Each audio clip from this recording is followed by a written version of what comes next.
Light house foundation वेद व्यक्तित्वाचा या कार्यक्रमामध्ये आपल्या सर्वांचं सहर्ष स्वागत.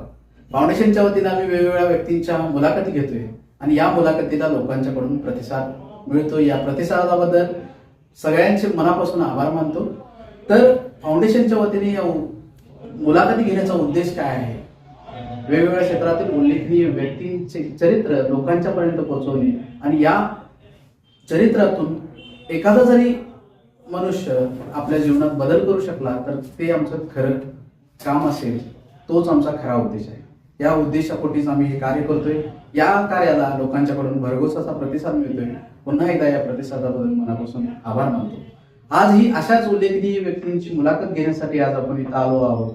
तर निपाणी परिसरातील सामाजिक कार्यकर्ते आणि ज्यांनी या तळागाळातील लोकांच्या समाजकार्यासाठी एक मोठा त्याग करून या सामाजिक कार्यासाठी वळलेल्या अशा व्यक्तीची मुलाखत आज आपण घेतोय. त्यांचं नाव आहे माननीय जरार खान पठाण साहेब. तर आज लाईट हाऊस फाउंडेशन वेद व्यक्तित्वाचा या कार्यक्रमामध्ये जरार खान पठाण साहेब यांचे मी मनापासून असं सहर्ष स्वागत करतो. Thank you very much. सर, आपलं शिक्षण आणि बालपण याविषयी सर आम्हाला थोडक्यात माहिती द्या. सर, अगर मेरे एजुकेशन के बारे में आपको बताना चाहूँ और मेरे बचपन के बारे में आप लोगों को बताना चाहूँ तो वैसे तो मैं सर निपानी की एक वेल नोन फैमिली से बिलोंग करता हूँ. पठान फैमिली जो है ये निपानी में वेल नोन फैमिली है और हमारा फैमिली बैकग्राउंड बहुत अच्छा रहा. मगर उसके बावजूद भी स्पेशली मेरी फैमिली मतलब हम लोग मिडिल क्लास में पैदा हुए और मिडिल क्लास से ही मैं आगे बढ़ा. और एक गवर्नमेंट स्कूल में मेरा पूरा स्कूलिंग हुआ है. उर्दू मीडियम से मैंने स्कूलिंग किया. उसके साथ मेरा जो हायर एजुकेशन था +2 के लिए मैं देवचंद कॉलेज गया. देवचंद कॉलेज से भी मैंने मेरा साइंस साइड से मैंने अपना 12वीं कंप्लीट किया. और 12वीं कंप्लीट करने के बाद में फिर फर्दर एजुकेशन के लिए मैं मैंगलोर यूनिवर्सिटी गया, जहाँ से मैंने बैचलर ऑफ होटल मैनेजमेंट की डिग्री हासिल की. और एट प्रेजेंट मैं LLB सेकेंड ईयर में हूँ. मैं LLB भी परस्यू कर रहा हूँ क्योंकि LLB बीइंग अ लॉयर बनना ये मेरे लिए एक पैशन है. मगर अनफॉर्चुनेटली ये सिचुएशन की डिमांड समझिए आप या फिर वक्त की नज़ाकत, मैं उसको नहीं कर पाया. अब जॉब खत्म करने के बाद में फिर मैं फिर से LLB कर रहा हूँ. और बस यही मेरे स्कूलिंग और मेरा ग्रेजुएशन के बारे में छोटी मोटी इन्फॉर्मेशन है सर. थँक्यू सर, बहुत ही अच्छा है. तो मुझे बताइए सर, आपलं जे काही शिक्षण पूर्ण झाल्यानंतर तुम्ही या सामाजिक कार्याकडे कसं काय वळलात? म्हणजे सामाजिक कार्य करावं अशी का प्रेरणा तुम्हाला मिळाली? सर, सोशल काम करने के लिए मेरे को प्रेरणा सर मेरे पिताजी से मिली. क्योंकि मैं देखता था बचपन में मेरे जो पिताजी हैं वो हमेशा गरीब लोगों के बीच में रहते थे और हमेशा से गरीबों की मदद करते थे. भले ही अपने पास कुछ ना हो या जो कुछ है उसमें से भी थोड़ा बहुत हिस्सा गरीबों के लिए वो देते थे. तो हम लोग देखते थे बचपन से. तो वो देखने के बाद में मुझे भी ऐसा लगता था कि हमें भी समाज के लिए कुछ काम करना है. और या आप ऐसा भी कह सकते हैं कि वो हेरिडिटी से आ गया, खून में ही आ गया. हाँ, जी है आपके जी समाज कार्य करने की जी जी जी. तो दूसरा असा प्रश्न आहे सर की आपण सामाजिक कार्याकडे वळला पण बऱ्याच काळ किंवा बरेच वर्ष तुम्ही बामसेफ मध्ये देखील काम केलेलं आहे. तो ती थोडी माहिती आम्हाला सांगा की बामसेफ मध्ये कार्य करत असताना कोणत्या प्रकारची कामं तुम्ही केली? सर देखिए, बामसेफ के बारे में अगर मैं आपको बताना चाहूँ तो आज दुनिया जिस जलाल खान को जान रही है, पहचान रही है, ये सारा का सारा देश बामसेफ का है. और मैं बामसेफ का शुक्रगुजार हूँ कि उसके जरिए से मुझे भारत देश की व्यवस्था और उस व्यवस्था का समाधान क्या हो सकता है पता चला. और बामसेफ के बारे में मुझे बेसिकली इंडिया में पता नहीं चला, मुझे यूरोप में पता चला. मेरे बहुत सारे कलीग्स जब मैं उनके साथ में काम करता था तो वो लोग इस विचारधारा से जुड़े हुए थे और वो हमेशा मेरे साथ इन चीजों को डिस्कस करते थे. तो बचपन से ही मेरा थोड़ा सोशल बैकग्राउंड होने की वजह से मुझे ये सारी चीजें बहुत अच्छी लगती थी. और ये डिस्कशन इतना आगे चला गया कि एक डिस्कशन का जो स्वरूप है वो एक कार्यकर्ता में बदल गया. और मैं डिस्कशन से होते होते होते एक बांसेफ का कार्यकर्ता बन गया। उसके जरिए से हमने बहुत सारे एक्टिविटीज किए समाज को लेकर, समाज के विविध जो घटक हैं उनको लेकर और उनके समस्याओं को लेकर और किस तरीके से उनकी समस्याओं का समाधान हो सकता है और कैसे हमारी रिस्पॉन्सिबिलिटी है उसको करना। ये सारी चीजें मुझे बांसेफ में पता चली और इसका श्रेय मैं हमारे जो राष्ट्रीय अध्यक्ष है माननीय बाबन मेश्राम साहब को देता हूँ। जी, खूप छान सर. तर बामसेफ मध्ये काम करत असताना कोणकोणत्या सामाजिक कार्यामध्ये आपला सक्रिय सहभाग होता, असा आठवणीतले एखादे महत्वाचे मुद्दे आपण सांगू शकाल? सर देखिए, बांसेफ जो है सर, समाज में हजारों दिक्कतें हैं, हजारों समस्याएं हैं, हजारों प्रॉब्लम्स हैं, मगर बांसेफ जो है ये हजारों प्रॉब्लम्स की बजाय जो मेन प्रॉब्लम है उसके ऊपर काम करता है।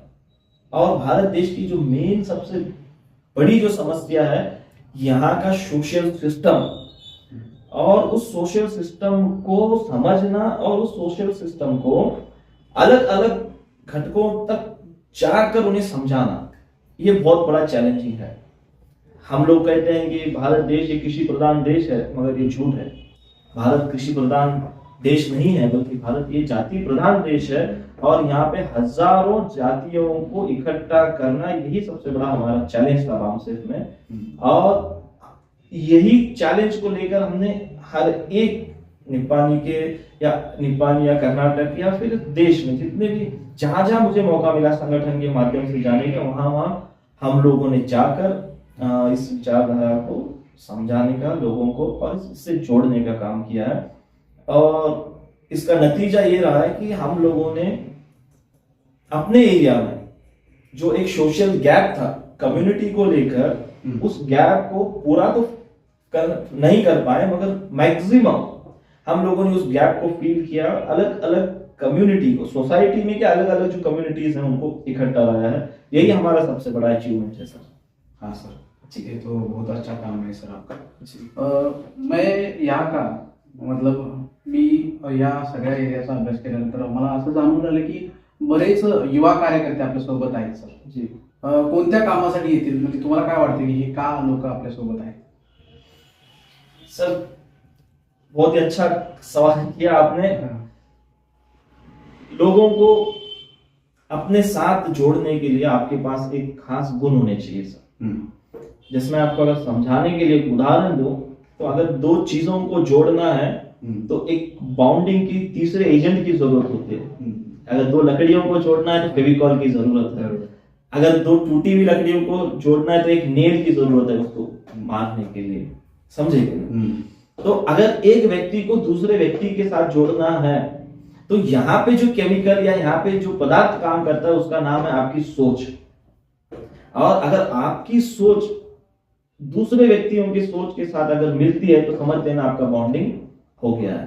तो जो आज आपके स्टडी के अनुसार जो मेरे साथ यंग जनरेशन जो जुड़ा हुआ है, ये लोग हमारी सोच से प्रभावित हैं, और या ऐसे कहो कि मैं उनकी सोच से प्रभावित होकर हम लोगों के बीच में एक बॉन्डिंग हो गया और इस वजह से ये लोग हमारे साथ जुड़ गए। हा, तेच कामगार असू देत, इतर जाती धर्माचे सर्व जाती धर्माची लोक आपल्यासोबत जुळले, तर एक विचारधारा म्हणून जुळलेत असं तुमचं म्हणणं? हो हो सर. तर या सामाजिक कार्याबरोबरच आपण सामाजिक कार्याबरोबरच राजकीय क्षेत्राकडे वळताय असं जाणवते किंवा असं ऐकायला मिळते. बरोबर. जेडीएस जॉईन केलेला आहे, त्याविषयी सर काय सांगाल? म्हणजे जेडीएस जॉईन करण्यापाठीमागचा उद्देश का? एक तर सामाजिक कार्य आहे तुमचं आणि पुन्हा तुम्ही राजकीय क्षेत्राकडे वळताय, त्या पाठीमागचा काय उद्देश? देखिए सर, हम मानव बोधिसत्व डॉक्टर बाबा साहब भीमराव अम्बेडकर से एक बात कही है, समाज के लिए एक बात की है। मैं कह रहा हूं एक घटक के लिए नहीं, पूरे समाज के लिए एक बात की है कि जाओ अपने घर की दीवारों पे लिख दो कि आपको शासक करती जमात बनना है। तो मैं इस एक मैसेज को इस तरीके से लेता हूं कि बाबा साहब भीमराव अम्बेडकर जी का ये मानना था कि अगर आपकी समस्याओं का समाधान करना है तो आपको शासक करती जमात बनना है, और अगर आपको शासक करती जमात बनना है तो आपको राजकारण में उतरना भाग है। जब तक आप पॉलिटिक्स का पार्ट एंड पार्सल नहीं बनेंगे तब तक आप एक रूलिंग कम्युनिटी या रूलिंग सोसाइटी नहीं बन सकते, या आप एक रूलिंग ऑर्गेनाइजेशन नहीं बन सकते, पार्टी नहीं बन सकते। तो पॉलिटिक्स को छोड़कर आप शासक की जमात बनना ये नेक्स्ट टू इम्पॉसिबल है, नेक्स्ट टू इम्पॉसिबल है। और मैं नहीं चाहता कि बाबा साहब का कोई भी कहा हुआ बात मुझसे छूट जाए, क्योंकि मैं अपनी जिंदगी में उनको एक बहुत ही बड़ा, मतलब कि एक है माँ बाप, और माँ बाप के बाद में अगर कोई है जो जिसके विचारों को लेके आप सक्सेस हो सकते हो तो डॉक्टर बाबा साहब भीमराव अम्बेडकर जी हैं। इसीलिए पॉलिटिक्स में मैं एक्टिवली पार्टिसिपेट करने के लिए जनता दल ज्वाइन किया हूँ। तर चांगला उद्देश आहे सर आपला, विचारधारा आपली चांगली आहे।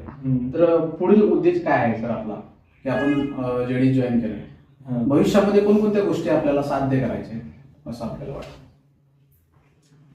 देखिए उद्देश्य की लिस्ट बहुत लंबी है मेरी जिंदगी खत्म हो जाएगी, हाँ, मगर उद्देश्य खत्म नहीं होंगे, क्योंकि इतनी सारी समस्याएं हमारे समाज में ऑलरेडी पैदा हो चुकी हैं। तो समस्या के विभिन्न समाधान के ऊपर काम करने से अच्छा एक ऐसे समाधान के ऊपर काम करो कि जिससे भविष्य में कोई समस्या खड़ी ना हो, या हो भी तो वो उस तरीके से मजबूत ना हो कि उसे समाज का दूसरा घटक तोड़ ना सके। तो हम लोग राजकारण के माध्यम से चाहते हैं कि उन सारी समस्याओं का परमानेंट समाधान करें जो हमारे और हमारे आने वाली पीढ़ी के भविष्य को बिगाड़ सकती है। वैसे सारी समस्याओं को हम लोग समाधान करना चाहिए। और अगर जेडीएस के माध्यम से, जैसे कि आप कोई एग्जाम्पल बता सकते? फॉर एग्जाम्पल देखिए, आज हमारे पास सबसे बड़ा चैलेंज, हमारे पास सबसे बड़ा अगर कोई चैलेंज है तो वो पॉलिटिक्स में, राजकारण में एक ईमानदार नेतृत्व को स्टैब्लिश होने देना। आज हमारे पास अगर सबसे बड़ा कोई चैलेंज है तो पॉलिटिक्स में एक ईमानदार नेतृत्व को स्टैब्लिश होना देना, यही सबसे बड़ा चैलेंज है।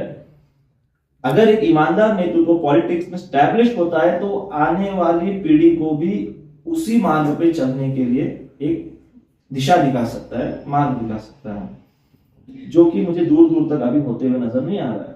क्योंकि मैं बामसेफ के माध्यम से अलग अलग स्टेट्स का दौरा किया, अलग अलग राज्यों में मैंने अलग अलग लोगों से मुलाकात की, बहुत सारे जगह पे प्रचार पर भी गया, तो वहां पे देखने के लिए मिला कि आपके पास टैलेंट है, स्किल है, नॉलेज है, उससे बढ़कर आपके पास क्षमता है करने की, मगर आपके पास अगर कोई चीज नहीं है तो आपके पास पैसा। और पॉलिटिक्स में पैसा इन सारी चीजों के ऊपर हावी है। तो मैं चाहता हूं कि इस जो गैप को, पैसा और एक टैलेंट, स्किल, नॉलेज और एक ईमानदारी के बीच का जो गैप हो रहा है उसको खत्म करो, मतलब पॉलिटिक्स को पैसों से दूर कर दो। समझ रहे ना? हाँ, समझ रहा। पॉलिटिक्स को पैसों से दूर कर दो ताकि गोर गरीब सर्वसामान्य आदमी भी पॉलिटिक्स में आकर अपने आप को स्टैब्लिश करे, अपने समाज को आगे बढ़ाए। आपल्या राजकारणाच्या अनुषंगाने एखादा प्रश्न असा विचारू शकतो सर मी की जेडीएस मध्ये जी पंचरत्न योजना आहे त्या योजनेच्या विषयी सर मला काय सांगा? देखिए, पंचरत्न योजना ये सिर्फ हमारे लिए, मतलब कि जेडीएस के लिए हम लोगों ने एक पैकेज बनाया हुआ है और उस पैकेज का नाम है पंचरत्न योजना, जिसमें 5 चीजों को हमने प्रायोरिटी दी है। Apart from these 5 things, we will do most of the things, but these 5 are in a priority list. तो उसमें से सबसे पहले जो है सर वो है हेल्थ।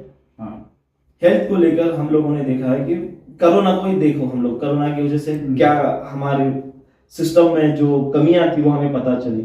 बहुत सारे जगहों पर हॉस्पिटल्स नहीं होने की वजह से बहुत सारी डेथ हुई है, जो भी था हो गया। तो कुमार अन्ना के इसी सोचे कि हर एक तालुका लेवल पर मल्टी स्पेशलिटी हॉस्पिटल बनाए जिसमें 24/7 डॉक्टर्स अवेलेबल हो और 24/7 हर वो फैसिलिटी मिले जो हेल्थ से जुड़ी हुई है। तो एक पंचरत्न योजना में हमारी एक योजना है। दूसरी योजना है स्कूल्स। हमने स्कूल्स को प्रायोरिटी दिया है कि जितने भी स्कूल्स हैं उन स्कूल्स को मॉडर्नाइज करें, जो पुराने तरीके से चल रहे हैं या फिर जो पुराने सिस्टम में है उनको चेंज करके मॉडर्नाइज करें। हर वो फैसिलिटी गवर्नमेंट स्कूल्स में अवेलेबल हो जो प्राइवेट स्कूल्स में बच्चों को मिलती है। तो कुमार अन्ना की ऐसी सोच है कि हम लोग स्कूल को पूरा मॉडर्नाइज करेंगे, डिजिटलाइज करेंगे और जिसके जरिए से बच्चों को है ना प्रॉपर एजुकेशन मिले ताकि उनके फ्यूचर को अच्छा हो। तीसरा सर हमारा है घरकुल योजना। हमारा ऐसा मानना है कि गरीब को घर मिलना ये उसका फंडामेंटल राइट है। बरोबर।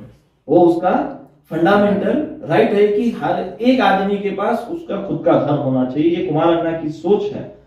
तो हमने ऐसा सोचा है कि हम लोग हर एक परिवार को जिसके पास घर नहीं है इस घरकुल योजना के माध्यम से उनको 100% घर देंगे ताकि कोई भी आदमी बेघर न रहे, उनको घर मिले सर। और चौथा सर फार्मर्स को लेकर कुमार अन्ना की ये सोच है कि फार्मर्स की समाधानी और समृद्धि रहे। तो फार्मिंग में जो कोई मॉडर्न तरीका या मॉडर्न टेक्नोलॉजी यूज करके छोटे से छोटे जगह में ज्यादा से ज्यादा किस तरीके से हम लोग फार्मिंग कर सकते हैं उसको हम लोग हमारा फोकस है। हम लोग फार्मर्स को टीच करेंगे, फार्मर्स को इसके बारे में अवेयर करेंगे, इनको मॉडर्न टेक्नोलॉजी के बारे में बताएंगे और उस टेक्नोलॉजी को खरीदने के लिए जो कुछ पैसा लगेगा या फिर जो कुछ फैसिलिटीज रहेंगी वो सारा के सारा हम लोग जेडीएस के माध्यम से उसको प्रोवाइड करेंगे सर उन लोगों को कि ताकि फार्मर्स भी क्या करें सर अपने आप को समृद्ध बना सकें, किसी पर डिपेंडेंट ना रहें। तो ऐसी चीजें हैं ये पंचरत्न के माध्यम से हम लोग आने वाले समय में अगर हमारी सरकार बनती है तो हम लोग करेंगे। ये प्रायोरिटी लिस्ट पर है। अपार्ट फ्रॉम दिस को छोड़ते हुए बहुत सारी चीजें हैं जो हमारे करने में है। हम लोग उसको 100% करने की कोशिश करेंगे और इसके लिए सारी जनता कर्नाटक की कन्नडिगा सारे हमारा साथ देंगे इस बार, ऐसी हम लोग अपेक्षा करते हैं सर। छान आपले उद्दिष्ट आहे सर। शिक्षण, आरोग्य, त्याचबरोबर शेतकरी सबलीकरण, त्याचबरोबर हेल्थ और जॉब अपॉर्चुनिटी। हर एक तालुका लेवल पर हम लोग हर एक तालुका लेवल पर प्रॉपर जॉब मिले यूथ को। मतलब क्या कि आज हम लोग देखते हैं एजुकेशन मिल रहा है मगर जॉब नहीं मिल रहा है, या जॉब मिल रहा है तो इतना दूर मिल रहा है कि हम लोग हमारे परिवार को छोड़कर उतना दूर जा रहे हैं। नेपाली से जा रहे हैं, बम्बई जा रहे हैं, पुणे जा रहे हैं, बेंगलोर जा रहे हैं, अवे फ्रॉम द फैमिली हो रहा है। तो कुमार अन्ना की ऐसी सोच है कि with in the tehsil level के अंदर इंडस्ट्रियल एरिया को किस तरीके से डेवलप किया जा सकता है, तहसील लेवल पर किस तरीके से फैक्ट्रीज को डेवलप किया जा सकता है, वहां के लोकल प्रोडक्ट्स को किस तरीके से प्रमोट किया जा सकता है ताकि जॉब भी मिले और फार्मर्स भी खुश रहे। क्योंकि जब फार्मिंग अच्छे तरीके से होगी तो जॉब अपॉर्चुनिटीज अच्छे आएंगे, फार्मिंग अच्छे से होगी। तो एक वाइस वर्सा है, ऐसे फैक्ट्रीज को उस एरिया में लेकर आओ जहां पर उस एरिया में पीक होता है, म्हणजे कच्चा मालाचा वापर इंडस्ट्रीज के लिए हो जाए। तो इस पे हमारा फोकस है, हम लोग इसको भी करेंगे आने वाले समय में। खूप छान आहे सर, आपला योजना खूप छान आहे। Thank you sir. Janardan Pathan साहेब यांच्यासोबत मुलाखत केली। बऱ्याच गोष्टी सरांनी सांगितल्या, सामाजिक कार्य असेल, सामाजिक कार्यानंतर राजकीय कार्य आणि त्यांची जी काही विचारधारा आहे ती खूप चांगली आहे। तळागाळातील लोकांना, सर्व समावेशक सर्व जाती धर्माच्या लोकांना एकत्र घेऊन एक राजकीय सत्ताधारी समाज कसा बोलू शकतो याविषयी सरांनी आपली विचारधारा मांडली। याबद्दल सरांचं मनापासून आभार मानतो आणि त्यांच्या पुढील वाटचालीस मनापासून शुभेच्छा देतो आणि थांबतो। धन्यवाद। धन्यवाद।